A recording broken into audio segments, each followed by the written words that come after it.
गौरक्षा के नाम पर जारी हंगामों के दरमियान साहिली कर्नाटक में अब तक तशद्दुद के कई वाकयात पेश आ चुके हैं, जिनमें फिरकापरस्त तंजीमों ने कानून को अपने हाथ में लिया है।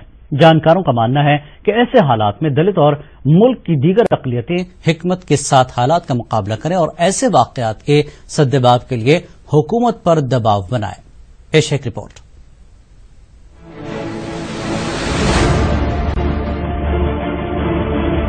साहिली कर्नाटक के मंगलूर और भटकल में गौरक्षा के नाम पर अब तक तशद्दुद के कई एक वाकयात पेश आ चुके हैं। फिरकापरस्त तंजीमों ने कई बार इन मामलों को लेकर कानून हाथ में लिया है। भटकल के सीनियर सहाफी डॉक्टर मोहम्मद हनीफ शबाब ने इसे फिरकापरस्त ताकतों का तयशुदा एजेंडा बताकर गौरक्षा पर वजीर आजम के बयान को दिखावा करार दिया। प्रधानमंत्री का बयान है, ये तो बस मगरमच्छ के आंसू मैं कहूंगा इसे, वरना अगर उन्हें बयान देना ही होता, अगर उतना ही उनका दर्दमंद दिल होता, मन की बात जो कहते हैं ना, तो अगर उनके अंदर दर्द होता तो अखलाक का जब मसला हो गया था उस वक्त उनके आंखों से खून के आंसू निकलने चाहिए थे।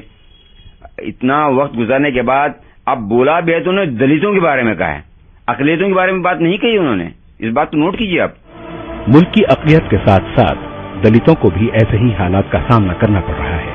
ऐसे में दलित तंजीमों ने भी इस सूरत-ए-हाल पर तशवीश का इजहार किया है, क्योंकि जिस पॉलिसी के लोग, जिस नजरियात के लोग जो है बरसरे इक़्तिदार आ चुके हैं और धड़ल्ले से जो है अपनी मनमानी किए जा रहे हैं, उसमें ये सब होना ही था। जानकारों का मानना है कि ऐसे हालात में दलितों और मुल्क की दीगर अक़लियतों को चाहिए कि वो हिकमत के साथ हालात का मुकाबला करें और ऐसे वाकयात के सद्देबाब के लिए हुकूमत पर दबाव बनाएं। ETV news, Bhatkal.